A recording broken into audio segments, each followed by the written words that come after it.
अस्सलाम वालेकुम, मैं हूं शाहजेब खानजादा। मोटरवे केस में आज एक अहम पेशरफ्त हुई है।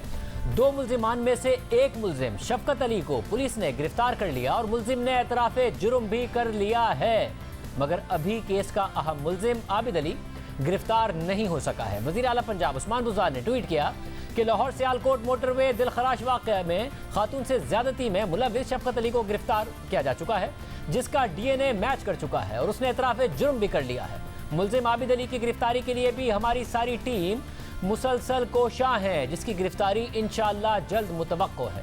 2 दिन पहले हफ्ते को वज़ीर आला पंजाब उस्मान बुज़दार ने IG पंजाब के साथ प्रेस कॉन्फ्रेंस की और कहा कि लाहौर सियालकोट मोटरवे में खातून से ज़्यादती करने वाले मुल्जिमान की शनाख्त हो गई है। हुकूमत ने 2 मुल्जिमान आबिद अली और वक़ारुल हसन की तस्वीर जारी की, मगर एक मुल्जिम वक़ारुल हसन ने अगले दिन खुद ही गिरफ्तारी दे दी और पुलिस को बताया कि वो इस वाक़े में मुलव्विस नहीं है। उसके नाम पर जो मोबाइल फ़ोन सिम है वो उनके साले अब्बास के ज़रिए इस्तेमाल है। साथ ही ये खबर भी सामने आई कि मुतासरा खातून ने भी मुल्जिम वक़ारुल हसन को शनाख्त नहीं किया। वक़ारुल हसन के बयान के बाद अब्बास ने शेखुपुरा में गिरफ्तारी दे दी। वक़ारुल हसन ने दौरान तफ्तीश पुलिस को बताया कि केस का मरकजी मुल्जिम आबिद एक अरसे से शफकत नामी शख्स के साथ वारदातें कर रहा है। शफकत बावल नगर का रिहायशी और आबिद का दोस्त है। इसके बाद CTT पंजाब ने दीपालपुर से मुल्जिम शफकत को गुज़िश्ता रात गिरफ्तार कर लिया और फिर आज शफकत अली ने एतराफ़े जुर्म कर लिया और उसका DNA भी मैच हो गया। जियो न्यूज़ के ज़राए के मुताबिक मुल्जिम ने एतराफ़ किया कि वो और मुल्जिम आबिद डकैती की गर्ज से मोटरवे पर थे, जहां उन्होंने कार को देखा तो कार की रेकी की। ज़राए के मुताबिक शफकत ने मज़ीद बताया कि वो और आबिद डकैती की गर्ज से कार के पास गए, जहां उन्होंने पहले खातून से लूटमार की और फिर ज़्यादती का निशाना बनाया। इस केस की तहकीकात में अब तक क्या पेशरफ्त हुई है, दूसरे मुल्जिम के हवाले से क्या पेशरफ्त हुई है, हमारे साथ मौजूद हैं वज़ीर इत्तलात पंजाब फयाजुल हसन चौहान। चौहान साहब बहुत शुक्रिया। चौहान साहब, अब तक की क्या डेवलपमेंट है इस केस में, क्या तहकीकात सामने आई हैं? जो मुल्जिम पकड़ा गया उससे क्या मालूमात सामने आई हैं? चीज़ें बिल्कुल क्लियर है। DNA टेस्ट हो गया है, उसने एतराफ़ जुर्म भी कर लिया है। शफकत ने पूरी स्टोरी उसने डिटेल से बयान कर दी है कि किस तरीके से पिछले कई हफ्तों से ये दोनों इकट्ठे डकैतियाँ किया करते थे, किस तरीके से जनाब ये थाना फैक्ट्री एरिया में उस दिन जनाब ये वहाँ से निकले हैं एक रक्शे में बैठ के और शादरा में आके रात को 9 बजे इन्होंने कोई दही भल्ले खाए हैं।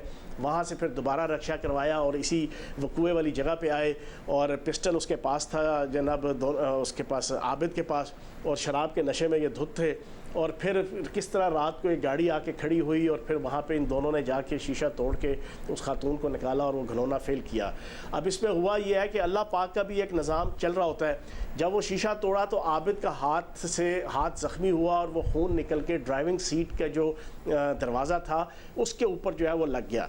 वहाँ से फिर जो DNA टेस्टिंग, मैचिंग और फिर आगे सारा जियो फेंसिंग और नादरा के हवाले से इन्वेस्टिगेशन, और मैं समझता हूँ कि वज़ीर आला पंजाब सरदार उस्मान बुज़दार साहब की क़ियादत में और इनाम गनी IG पंजाब की सरपरस्ती में पंजाब पुलिस ने बहुत इफेक्टिवली और एक्टिवली जो है वो अपना रोल प्ले किया और पंजाब फोरेंसिक साइंस एजेंसी के अहलकारों ने भी अपना काम का हक अदा किया।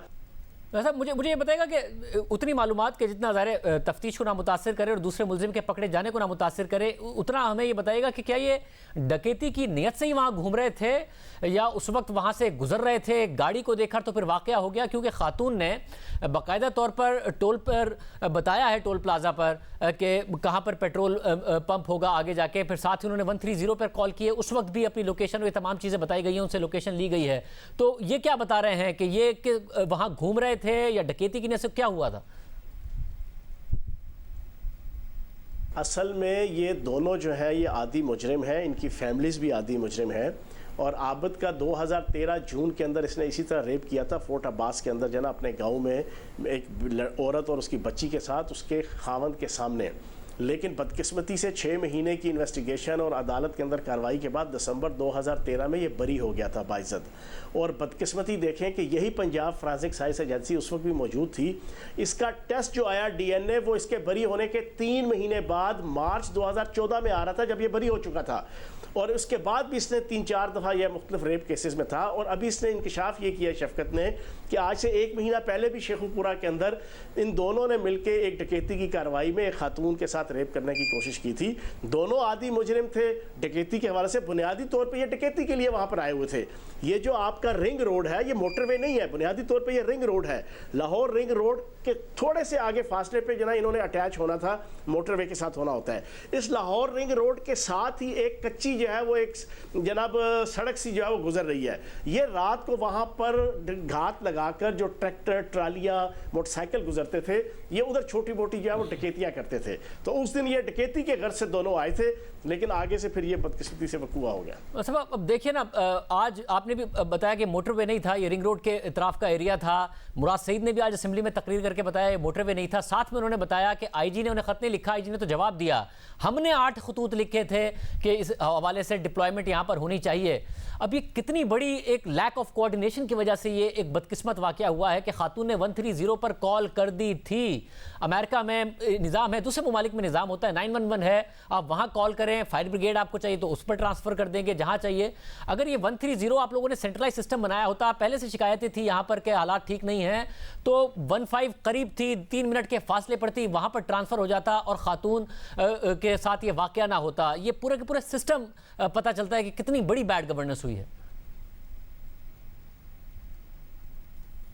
हमने उस वकूए से अगले दिन वज़ीर आला पंजाब सरदार उस्मान बुज़दार साहब ने मीटिंग की, हंगामी मीटिंग बुलाई। उसके अंदर आईजी पंजाब को, होम सेक्रेटरी को, चीफ सेक्रेटरी को हदायत दी कि फौरी तौर पे वफाक के साथ कोऑर्डिनेट करके, एलेबोरेट करके, और जो मवासलात का जो वफाकी अदारा है ये 1124 जो पंजाब हाईवे पुलिस का है और 130 जो मोटरवे का है और जो 15 के जो पुलिस की हेल्पलाइन है, इन तीनों को इंटरकनेक्ट किया जाए ताकि किसी एक पे भी अगर कॉल जाती है तो तीनों को जो है वो उसकी इंफॉर्मेशन फौरी तौर पे मिले। इसके ऊपर भी काम का आगाज़ कर दिया गया है और बाकी भी जितनी कोई जना कोताहियाँ या सुस्तियाँ जो नज़र आई उसके ऊपर ओवरकम किया जा रहा है। सब मगर साथ मुझे ये भी बताइए कि सीसीपीओ ने आज माफ़ी मांग ली, मगर आप सीसीओ को बरकरार रखे हुए हैं, ये मैसेजिंग क्या है? इस किस्म के वाक़यात होते हैं, वैसे ही हमारे मुआशरे में ख़वातीन रिपोर्ट करने से घबराती हैं। अगर सीसीपीओ का माइंडसेट ये है और ये मैसेजिंग है कि ये आदमी तो सबसे पहले विक्टिम ब्लेमिंग करता है, विक्टिम को ही कह देता है कि जी आपको यहाँ से नहीं जाना चाहिए था, आपको बाहर नहीं निकलना चाहिए था, रात के पहर क्यों निकली, पहले पेट्रोल देख लेती। आमतौर पर तो लोग मोटरवे को ज़्यादा सेफ समझते हैं, वो कह रहे हैं जी आपको जीटी रोड से निकलना चाहिए था। आप कैसे पता होगा किसी को कि जी 130 पे हम कॉल करेंगे तो ये तो मोटरवे की जुरिस्डिक्शन ही नहीं, आम शहरी को क्या पता? ऐसे आदमी को रहना चाहिए। ख़वातीन को क्या मैसेजिंग दे रहे हैं आप अपने सूबे में? देखिए बात यह है कि उनकी मजम्मत वज़ीर आज़म हाउस से भी हुई, वज़ीर आला पंजाब ने भी उनकी मजम्मत की, मैंने भी जो है वो पिछले 4 दिन से हर रोज़ कम से कम को 20-25 दफ़ा ऑडियो बीपर, वीडियो बीपर और टॉक शोज़ के अंदर कर रहे हैं। फिर उनको शोकाज़ नोटिस दे दिया गया है आईजी पंजाब की तरफ से, 7 दिन के अंदर उस शोकाज़ नोटिस का जवाब आ जाएगा। आज लाहौर हाई कोर्ट के अंदर भी उन्होंने सारी जो है ना ये चीज़ जनाब सॉरी कर लिया और आज तो प्रॉपर तमाम जनाब टीवी चैनल्स के जो है वो जितने रिपोर्टर्स हैं उनके सामने हाथ जोड़ के उन्होंने एक्सक्यूज़ किया। ये सारी अपनी जगह है, लेकिन मैं ये समझता हूँ कि हर इंसान जो है वो मीडिया के लिए नहीं होता।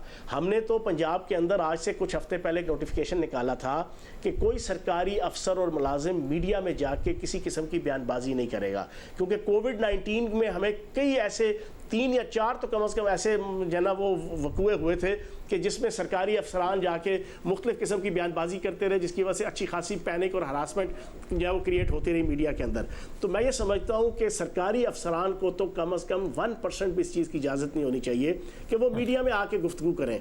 तो इसी किस्म की नॉनसेंस हरकत जो है वो इनकी तरफ से हुई है, तो शुकाज नोटिस इनको भेज दिया गया। साहब इन्होंने गुफ्तगू की तो कम से कम इनका माइंडसेट पता चल गया, इनका माइंडसेट इस किस्म का है। इन्होंने पहले बात की और बाद में बार बार जाके मीडिया पे अपनी बात को डिफेंड किया।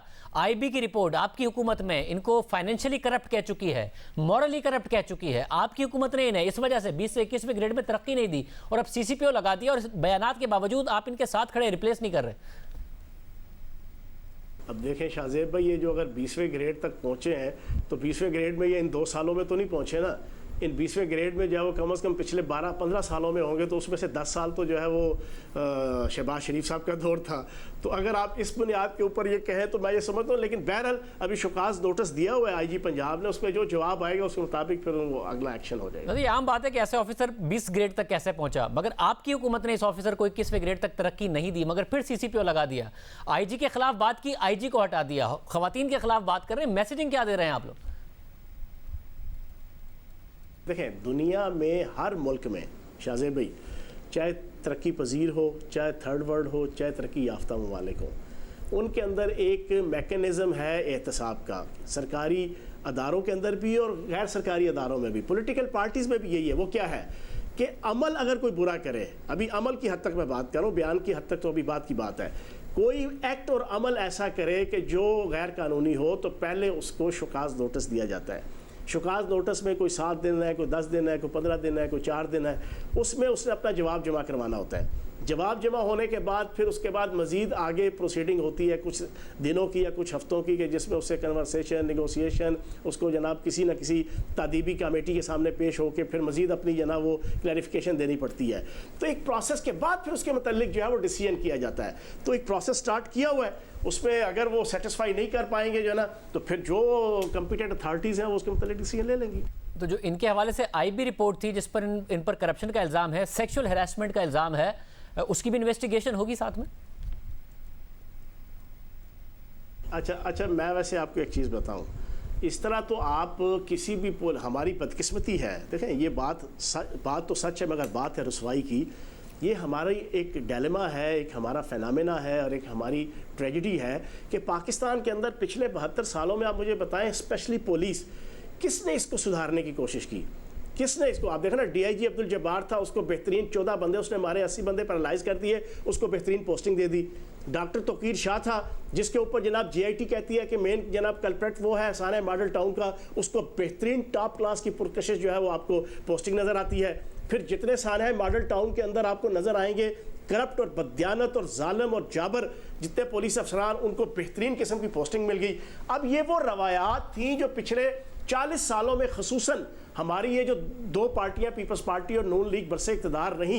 वैसा मगर नहीं, ये रिवायत तो आपने ख़त्म करनी थी ना, ये ख़त्म करने का क्या क्या आए थे? आप तो आगे बढ़ा रहे हैं, बहुत सारी तकरीरियाँ और बहुत सारी प्रमोशंस ये वाली आपके दौर में हुई हैं। साथ ही इन सीसीपीओ के लिए आपने अपने आईजी को फारिग कर दिया जो कह रहा था कि मेरी इनसबऑर्डिनेशन हुई है। नहीं, वो मैं आपको क्लियर कर दूँ। देखें, शोएब दस्तगीर साहब के हवाले से उनकी अपनी मर्जी थी। शोएब दस्तगीर साहब ने कहा मैं काम नहीं कर सकता। मैं समझता हूँ कि एक सरकारी अफसर के मुंह से ये लफ्ज़ जचता ही नहीं है। मेरी सारी फैमिली भी सरकारी अफसरान के ऊपर मबनी है, मेरे अलावा कोई पॉलिटिशियन नहीं है। सरकारी अफसर का तो कंसेप्ट ही नहीं है कि वो ये कहे कि भाई मैंने इसके साथ नहीं चलना, मैंने उसके साथ नहीं चलना, मैंने इस पोस्टिंग पे नहीं जाना, मैंने उस पोस्टिंग पे नहीं जाना। शोएब दस्तगीर साहब एक दयानतदार और बासलाहियत शख्स थे, लेकिन उन्होंने यहाँ पे आके गलती की। यहाँ पे जो गलती की वो किसी हवाले से भी रवायत नहीं है। और फिर वो एक ऑर्गेनाइज पुलिस फोर्स, जितनी मर्जी उसके अंदर खामियां हो, बाकी डिपार्टमेंट की निस्बत वो एक फोर्स है। जैसे फौज एक फोर्स है, वैसे ही पुलिस भी एक फोर्स है, और फोर्स के अंदर किसी ना किसी हद तक डिसिप्लिन होता है। अगर फौज में इन सबऑर्डिनेशन होगी तो आप जो सबऑर्डिनेट के लिए जो ऊपर का अफसर है उसको थोड़ी फारिग कर देंगे। यहाँ पर आईजी यही तो कह रहा था, वो ये थोड़ी कहते मैं काम करने को तैयार नहीं हूँ। उन्होंने कहा जी मेरी इन सबऑर्डिनेशन हुई है, इन्होंने मेरे खिलाफ बात की, इनके खिलाफ इंक्वायरी करें। इंक्वायरी होती वो काम करते रहते, आपने इंक्वायरी नहीं की। उसमें शाहजेब भाई बहुत सी चीज़ें अब मैं यहाँ पे इस वक्त नहीं बयान कर सकता, लेकिन बहरहाल उनके, मैं देखो मेरे साथ काम किया है उन्होंने एज अ कोलीग जो है तकरीबन 9-10 महीने। अच्छे शख्स थे, अच्छे इंसान थे। और अब जो इनाम गनी साहब आए हैं, आप देख रहे हैं इनाम गनी साहब की कंट्रीब्यूशन और अचीवमेंट देख लें। 72 घंटों के अंदर अंधा जुर्म कि जिसका सिर्फ एक गवाह है जो विक्टिम खुद है, और विक्टिम इतना मुतासिर था, इतना मेंटली और साइकोलॉजिकली डिस्टर्ब था कि उसने 1% भी पार्टिसिपेशन नहीं की इन्वेस्टिगेशन में, 1% भी। उसके बावजूद इस अंधे जुर्म को 72 घंटों के अंदर अगर सॉर्ट आउट किया है तो वज़ीर आला पंजाब सरदार उस्मान बुज़दार साहब और इनाम गनी आईजी पंजाब, मैं ये समझता हूं कि उनको सल्यूट करना चाहिए कि उन्होंने बड़े अच्छे तरीके से। अब आपके सामने ज़ैनब बच्ची का केस भी है, आपको याद है 3 साल पहले कितने महीने हो गए थे, कितने हफ्ते हो गए थे जाके सुराग मिला था। ज़ैनब का कातिल 2 हफ्ते में पकड़ा गया था, मगर ये यहाँ पर इस केस में ये हुआ है कि उसका खून गिर गया था, डीएनए मैच हो गया था, मगर मीडिया को खबर लीक कर दी गई जिसकी वजह से वो भाग गया। जब उसके घर पर गए उसको पकड़ने के लिए तो इलाके को कॉर्डन ऑफ नहीं किया, वो अपनी बीवी के साथ भाग गया। तो यहाँ तो ये एक फेलियर है जिसका एहतसाब होना चाहिए। इस पे हम इन्वेस्टिगेशन कर रहे हैं। वज़ीर आला पंजाब सरदार उस्मान बुज़दार साहब ने होम सेक्रेटरी को प्रॉपर तरीके से इंस्ट्रक्शन दे दी हैं। मुझे भी इस वक्त पता है कि वो कौन है, लेकिन मैं वो जिस तरह 2 दिन पहले जनाब वो मीडिया में और सोशल मीडिया में और चीज़ें निकली तो मैं इस तरह निकालना नहीं चाहता। वो गलती है, इसमें जनाब जो भी मुजरिम होगा उसको भी सज़ा मिलेगी। देखें, मैंने आज जब तक वज़ीर आला पंजाब सरदार उस्मान बुज़दार साहब का ट्वीट नहीं आ गया, मैंने किसी को बीपर नहीं दिया। मुझे कम से कम 100 दफ़ा कॉल आई मुख्तलिफ टीवी चैनल्स की। जैसे ही ट्वीट हुआ उसके बाद मैंने बीपर शुरू किया और प्रोग्राम शुरू किए। परसों जब आपका हमारी पहली प्रेस कॉन्फ्रेंस तय थी 2 बजे, उससे पहले 12 बजे मीटिंग हुई बड़ी हाई लेवल की। उसमें आईजी साहब ने कहा कि अभी चीज़ों को कॉन्फिडेंशियल रखें क्योंकि हमने आबद अली को पकड़ना है और उसका फ़ोन खुला हुआ है और हम उसको ट्रेस कर रहे हैं, घंटे डेढ़ तक हम इसको पकड़ लेंगे, इसको कतन भी टीवी चैनल्स में आने नहीं देना। वो अलग बात है कि सुबह एक टीवी चैनल ने उसको चलाया जो आपका नहीं था, सुबह 12:03 पे, फिर एक दूसरे टीवी चैनल है वो भी आपका नहीं था, उसने सुबह 9 बजे उसकी फोटो दिखाना शुरू कर दी। लेकिन मैंने परसों 12 तारीख को पूरा दिन एक भी पर नहीं दिया जब तक प्रेस कॉन्फ्रेंस नहीं होगी जो है वो वज़ीर आला की। क्यों कि मेरे मुंह से शायद एक लफ्ज़ निकल जाता या कोई फिक्रा निकल जाता तो वो तफ्तीश पे असरअंदाज होता या मुजरिमों और मुलज़िमों के लिए जो है वो बाइस तक़वियत हो जाता। तो मैं ये समझता हूँ कि हमारे अदारों को, हमारी हुक्मरानों को, हमारे जितने भी अरबाब बस्तो कुशाद हैं, उन्हें कुछ प्रोफेशनल एटीट्यूड अपनी जिम्मेदारियों के हवाले से रखना पड़ेगा। इस इशू के ऊपर परसों थोड़ी सी प्रॉब्लम हुई है जिसकी इन्वेस्टिगेशन करेंगे और जो जिम्मेदार है सरकारी अगर मुलाजिम होगा या कोई भी होगा उसको भी सज़ा मिलेगी। बहुत शुक्रिया फैज़ हुसैन चौहान साहब हमारे साथ मौजूद थे। प्रोग्राम में एक ब्रेक शामिल करेंगे। आज इस वाक़े का जिक्र पार्लियामेंट में भी हुआ, अदालत में भी हुआ, क्या मामला हो आपके सामने रखेंगे एक ब्रेक के बाद।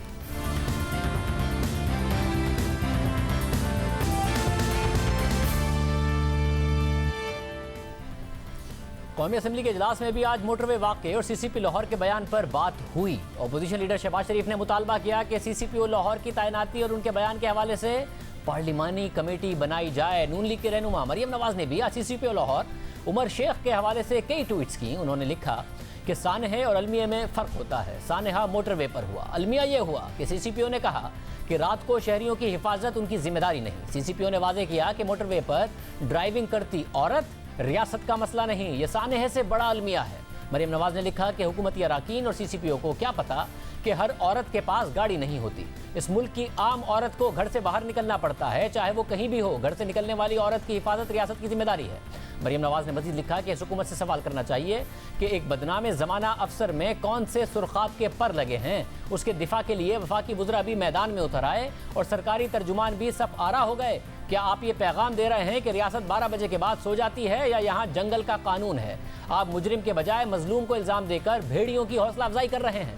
मरियम नवाज ने कहा कि मोटरवे पर शर्मनाक और अंदोनाक वाक़े से पाकिस्तान की अवाम बिलखुसूस ख़वातीन हिल कर रह गई हैं। ये पहली हुकूमत आई है जो हर वाक़े का इल्ज़ाम मजलूम को देती है।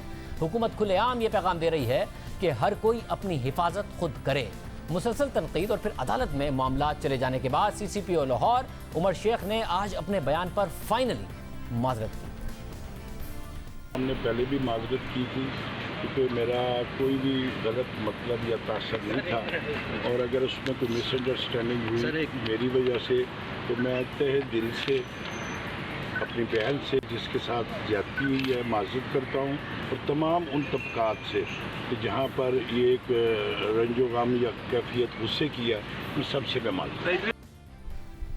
उमर शेख पहले अपने बयान की मज़ीद ताबीलें देते रहे थे, मगर बात सिर्फ माफ़ी की नहीं है कि माफ़ी मांग ली तो बात ख़त्म हो गई, बल्कि मसला माइंडसेट का है। एक ऐसे माइंडसेट के हामिल शख्स को लाहौर पुलिस का चीफ बनाया गया है और अब रखा गया है, जो लाहौर हाई कोर्ट में आज मोटरवे रेप केस में जुडिशल कमीशन तश्कील देने की दरख्वास्त पर समाअत हुई। तो दौरान समाअत chief justice Lahore high court ने CCPO लाहौर उमर शेख के बयान पर बरहमी का इजहार करते हुए कहा कि CCPO ने वो जुमला बोला जिस पर पूरी काबीना को मुआफ़ी मांगनी चाहिए। ये क्या इन्वेस्टिगेशन है जिसमें CCPO मजलूम खातून को गलत करार दे रहा है? अदालत ने पूछा कि CCPO ने जो बयान दिया इस पर क्या कार्रवाई हुई? इस पर सरकारी वकील ने बताया कि मामले की इंक्वायरी हो रही है। अदालत ने पूछा कि क्या आप कह रहे हैं कि CCPO के बयान पर इंक्वायरी हो रही है? इस पर सरकारी वकील ने जवाब दिया कि पूरे मामले की इंक्वायरी हो रही है। चीफ जस्टिस ने रिमार्क्स दिए कि इस मामले पर सख्त एक्शन होना चाहिए था ताकि कौम की बेटियों को हौसला होता। बहुत से वज़रा ने अजीबोगरीब बयानात दिए, पता नहीं इन्वेस्टिगेशन हो रही है या ड्रामा बाजी है। अदालत ने कहा कि हुकूमती मुशीर और वजीर कानून मौके पर जाकर तस्वीरें बनवा रहे हैं। क्या वजीर कानून कोई इन्वेस्टिगेशन ऑफिसर हैं जो मौके पर जाकर तस्वीरें बनवा रहे हैं? ये तस्वीरें बाद में सोशल मीडिया पर डालकर दिखाते हैं कि बड़ा काम कर रहे हैं। अदालत ने वाक़े की तहकीकात के लिए कमेटी का नोटिफिकेशन और तहकीकाती रिपोर्ट तलब की और साथ ही CCPO लाहौर उमर शेख को भी पेश होने का हुक्म दिया। वक्फे के बाद जब दोबारा समाअत हुई तो CCPO अदालत में पेश हुए, रोस्ट्रम पर आकर अपने बयान पर माफ़ी मांग ली। उमर शेख ने कहा कि मुझे ऐसा बयान नहीं देना चाहिए था, लेकिन मैंने बुजुर्ग और बाप की हैसियत से बात की थी। CCPO ने अदालत को बताया कि केस ट्रेस हो गया है और 2-3 दिन में ये केस हल हो जाएगा। अदालत ने IG और CCPO से केस की तफ्तीश से मुताल्लिक रिपोर्ट तलब की और समाअत 16 सितंबर तक मुलतवी कर दी। इससे पहले चीफ जस्टिस गुलजार अहमद भी मोटरवे रेप केस के हवाले से अहम रिमार्क्स दे चुके हैं। लाहौर में पंजाब जुडिशल अकेडमी के तहत तरबियती वर्कशॉप से खिताब करते हुए chief justice of Pakistan justice Gulzar Ahmed ने कहा कि अमन व अमान हुकूमत की बुनियादी जिम्मेदारी है और इस ज़मीन में पुलिस का शफाफ निज़ाम वक्त की अहम ज़रूरत है। मुल्क में पुलिस में सियासी मुदाखलत आम हो चुकी है, जिसके नतीजे में अवाम की जान माल महफूज नहीं है। मासूम मुसाफिरों को हाईवे पर संगीन जराइम का सामना करना पड़ता है। हालिया वाक़या भी इसका नतीजा है। चीफ जस्टिस ने कहा कि यह बात शर्मनाक है कि हाईवे पर शहरियों की हिफाजत का मौसर निज़ाम मौजूद नहीं। हुकूमत होश के नाखुन ले और महकमा पुलिस की साख को बहाल करे और पुलिस में किसी भी सियासी शख्स की मुदाखलत का रास्ता रोके। चीफ जस्टिस ने कहा कि पंजाब पुलिस में होने वाले तबादले इस बात की अलामत हैं कि पुलिस के महकमे में किस कदर सियासी मुदाखलत है। पुलिस फोर्स में नज़्म ज़ब्त के बगैर काम नहीं हो सकता और इस वक्त तक अवाम के जान माल के तहफ़्फ़ुज़ को यकीनी नहीं बनाया जा सकता जब तक पुलिस फोर्स में पेशा वराना महारत ना हो। चीफ जस्टिस ने निशानदेही की कि पुलिस में सियासी मुदाखलत हो रही है। हालांकि तहरीक इंसाफ के इंतखाबी मंशूर में लिखा था कि पुलिस को गैर सियासी किया जाएगा और इसकी बुनियाद होगा खैबर पख्तूनख्वा का कामयाब पुलिस रिफॉर्म मॉडल, जिसका दावा किया गया था।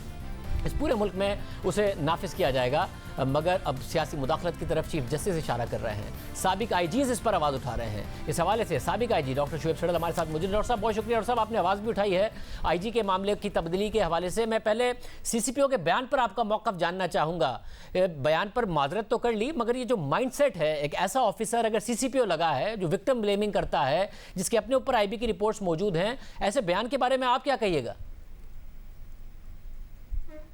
नहीं, मैं समझता हूँ कि ये एक्सट्रीमली अवॉइडेबल थी और ये अनकॉल्ड फॉर थी जो कुछ हुआ। ये स्टेटमेंट जो है कभी भी आप जो कंप्लेनेंट है उसको बजाय इसके कि रिलीफ दें, आप ये नहीं कहते कि ये तो तुम्हारी फॉल्ट है। अगर इसको आर्गूमेंट को एक्सटेंड किया जाए तो जिनके घर में लोग घुसाएंगे उसको भी कहा जा सकता है कि जी हाँ, घर जो है वो सिक्योर नहीं है और इसको सिक्योर कर लिया जाए तो ये वाकई ना होता, तो फिर तो क्राइम की सारा जो ओनस है वो शिफ्ट हो जाएगा खुद लोगों पे।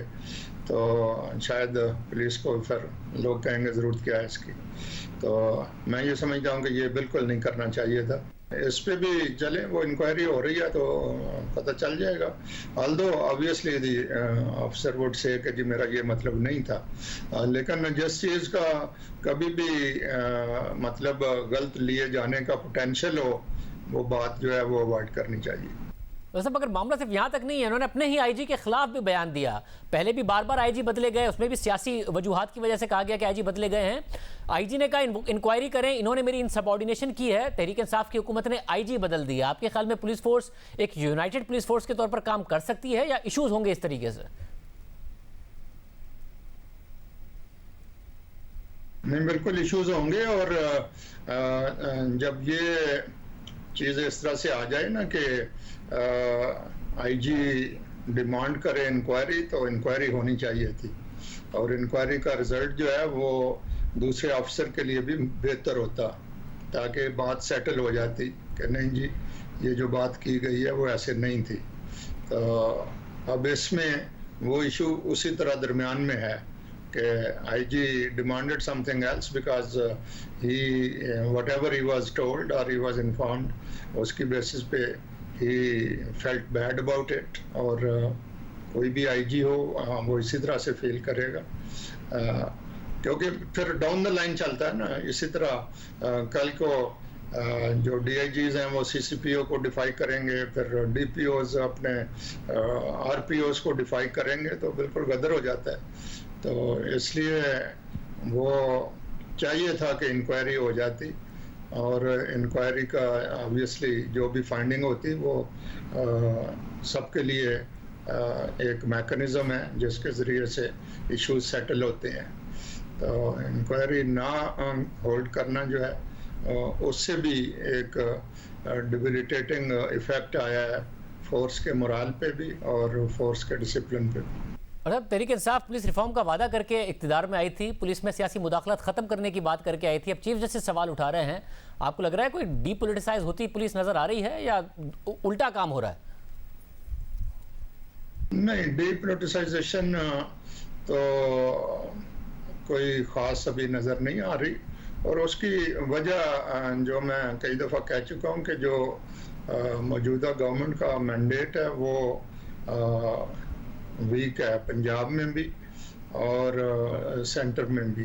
तो इस मैंडेट के साथ ज़ाहिर है फिर आपको कुछ ना कुछ ब्लैकमेलिंग जो है उसका भी सामना करना पड़ता है। और आप जो भी कहें, लेकिन द फैक्ट रिमेंस के ग्राउंड सिचुएशन यही होती है कि आपके नंबर्स जो हैं वो कम है।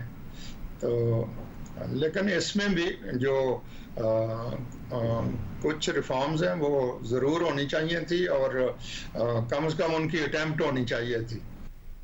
बहुत शुक्रिया, शिवशरण साहब मौजूद थे कि कम से कम कोशिश रिफॉर्म्स की नज़र आनी चाहिए थी, डिपोलिटिसाइजेशन नहीं नज़र आ रही है। चीफ से भी सवाल उठाया है। प्रोग्राम एक ब्रेक शामिल करते हैं।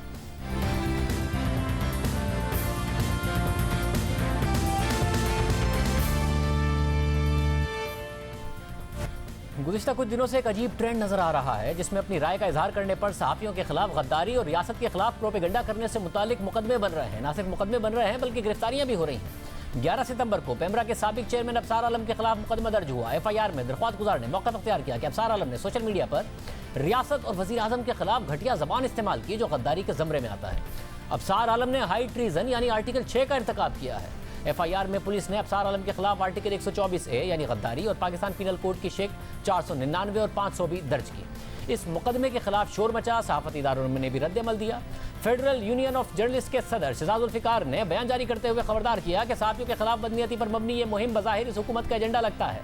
साथ ही पाकिस्तान ह्यूमन राइट्स कमीशन ने गद्दारी के मुकदमात की मजम्मत की और मौक़िफ़ अख्तियार किया कि हमें लगता है कि हुकूमत की तरफ से इख्तिलाफी आवाज़ों और आज़ादी इज़हार राय को दबाने की एक और कोशिश है। सिर्फ यही नहीं, सेनेट में कायमा कमेटी इंसानी हुकूक के चेयरमैन मुस्तफ़ा नवाज खोकर ने भी इस वाक़े का नोटिस लिया और झेलम के DPO को तलबी का नोटिस जारी किया। मगर 11 सितंबर को ही रोजनामा एक्सप्रेस ट्रिब्यून से वाबस्ता सहाफ़ी बिलाल फारूकी को पुलिस कराची में उनके घर से उठाकर ले गई। सिंध में तो पीपल्स पार्टी की हुकूमत है, मगर यहाँ भी पुलिस ने सहाफ़ी के खिलाफ मुकदमा दर्ज किया। मगर जब छानबीन हुई तो पता चला कि बिलाल फारूकी के खिलाफ पाकिस्तान पीनल कोड की शेक 500 और 505 के तहत मुकदमा दर्ज था। रात गए बिलाल फारूकी को शख्सी जमानत पर रिहा कर दिया गया। दूसरे दिन खुद पुलिस ही बिलाल फारूकी पर लगे इल्जामात से दस्तबरदार हो गई और मजिस्ट्रेट के सामने तहकीकाती अफसर ने यह बयान दिया कि जो मुकदमा दर्ज था इस हवाले से कोई शवाहिद नहीं मिले।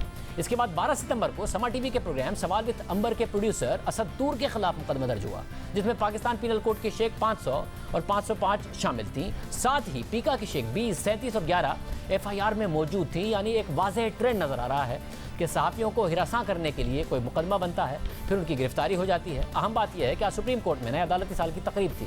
इस नए अदालती साल में अटॉर्नी जनरल जो हुकूमती नुमाइंदे हैं उन्होंने चीफ जस्टिस के सामने खड़े होकर अपनी तकरीर में कहा कि आज़ाद प्रेस के बगैर रूल ऑफ लॉ नाकाबिल फ़हम है। सिर्फ यही नहीं, पाकिस्तान बार काउंसिल के वाइस चेयरमैन आबिद साकी ने चीफ जस्टिस से अपनी तकरीर के दौरान कहा कि हम एक ऐसा ट्रेंड देख रहे हैं जिसमें आज़ादी इज़हार राय को दबाया जा रहा है, मीडिया की आज़ादी सलब की जा रही है और इन लोगों को जबरी गुमशुदगी हो रही है जो हुकूमत के नाक़िद हैं। जिसके बाद आबिद साकी ने चीफ जस्टिस से दरख्वास्त की कि वो इस मामले में मुदाखलत करें और मीडिया की आज़ादी को यकीनी बनाएं। इस हवाले से बात करेंगे सेनेट की कायमा कमेटी बराए इंसानी हुकूक के चेयरमैन मुस्तफ़ा नवाज खोकर से। खोकर साहब बहुत शुक्रिया, आपने ज़ाहिर अबसार आलम साहब का नोटिस लिया। सिंध में तो पीपल्स पार्टी की हुकूमत है, बिलाल फारूकी को उठाया गया, ये एक ट्रेंड है। किस तरीके से आगे बढ़ेंगे और मंतकी अंजाम तक इस बात को पहुँचाएंगे? देखिए, ये ट्रेंड तो हमें कोई अब की बात नहीं है। मीडिया को काफ़ी सख्तियों का सामना है और इसका इजहार सिर्फ मीडिया नहीं कर रहा, पाकिस्तान की ऑपोजिशन नहीं कर रही, बल्कि अब तो गैर मुल्की दुनिया, वहाँ के committee to protect journalist, human rights watch, European Union, तो ये सारे इस वक्त जो मीडिया फ्रीडम्स के हवाले से जो ऑर्गेनाइजेशंस काम कर रही हैं, सब इस चीज़ के ऊपर अपनी आवाज़ उठा रही हैं कि पाकिस्तान में जो जर्नलिस्ट हैं और जो मीडिया है उसको हुकूमत के खिलाफ रिपोर्टिंग करने में, सब अच्छा रिपोर्ट करने में बहुत प्रेशर का सामना है। आपके अपने चैनल के मालिक मीर शकील रहमान साहब एक 40 साल 35 साल पुराने केस के अंदर उनको धर लिया गया ताकि आपके ऊपर प्रेशर डाला जा सके। कई लोग अपनी नौकरियों से हाथ धो बैठे। तो ये इन्वायरमेंट है पाकिस्तान में। और इस एनवायरनमेंट में अब हम जो पार्लियामेंट ह्यूमन राइट्स कमेटी अपना किरदार अदा कर सकती है, एटलीस्ट वो तो हम कर रहे हैं। लेकिन मैं ये समझता हूँ कि इसमें अदलिया को भी, सुपीरियर जुडिशरी को भी सामने आना चाहिए। आर्टिकल 19 ऑफ द कॉन्स्टिट्यूशन जो है, जो फ्रीडम ऑफ द प्रेस की बात करता है, जो शहरियों को आज़ादी राय का हक देता है, उसका जो ऑपरेशन है वो सीरियसली अंडर थ्रेट है और इस पे सुपीरियर जुडिशरी को भी सामने आना चाहिए। और जो अब अबसार आलम साहब के ऊपर जो मुकदमा कायम किया गया, उसकी मैं FIR देख रहा था, उस FIR में जो सेक्शंस इंक्लूड किए गए हैं, अब 124A सेडिशन, ये एक ऐसा सेक्शन इंक्लूड कर दिया गया है, उन्होंने मेरे ख्याल से ज्यादा ही शाह के वफादार बनते हुए, जो हमारे पीनल बुक्स में एक कॉलोनियल एरा से हमारे पास मौजूद है। और उसका मफहूम ये है कि जो शख्स भी वफाकी हुकूमत या सूबाई हुकूमत के खिलाफ कोई डिसअफेक्शन को प्रमोट करेगा, तो उसको इस सेक्शन के तहत गालिबन 3 साल की जो सजा है, कैद है, वो उसको हो सकती है। अब वफाकी हुकूमत और सूबाई हुकूमत के खिलाफ बात करना, ये तो सियासी जमातों का, जर्नलिस्ट का, अगर कहीं पर वो देखते हैं कि ऐसी चीज है कि जो अवाम के नोटिस में लानी चाहिए, ये तो उनका हक है। अब इस तरह के कॉलोनियल एरा लॉज को इस्तेमाल करना नहायत नामुनासिब है और इससे जो हमारे मुल्क के अंदर जो एक फिजा है कि जिस फिजा में सहाफ़ी काम कर रहे हैं, पहले ही हमारा मुल्क अनफॉर्चुनेटली दुनिया में उन खतरनाक तरीन ममालिक में शामिल है जहाँ पर सहाफ़ियों को ज़िंदगी से हाथ धोने पड़ते हैं रिपोर्टिंग पे, इंडिपेंडेंट रिपोर्टिंग करते हुए। तो हमें इन चीज़ों को मद्देनजर रखते हुए आइन के ऊपर इम्प्लीमेंटेशन, कानून के ऊपर इम्प्लीमेंटेशन, और ये बातें तो इमरान खान साहब खुद जब अपोजिशन में थे तो बड़ी शदोमत से किया करते थे। अब इस तरह का रवैया उनकी हुकूमत की जानिब से अफसोसनाक भी है, कंडेम भी हम करते हैं। जो हमारे बस में है इंशाअल्लाह ताला हम जरूर करते रहेंगे, लेकिन हुकूमत को अपने इस रवैये पे नजरसानी करनी होगी और जो सुपीरियर जुडिशरी है उसकी भी इंटरवेंशन, मैं समझता हूँ कि मौका आ गया है। हालात इतने बिगड़ चुके हैं कि अब सुपीरियर जुडिशरी को भी इस मामले में इंटरवीन करना चाहिए। बहुत शुक्रिया। सब नजरें इस वक्त आला अदलिया की तरफ हैं। प्राइवेट ब्रेक शामिल करते हैं।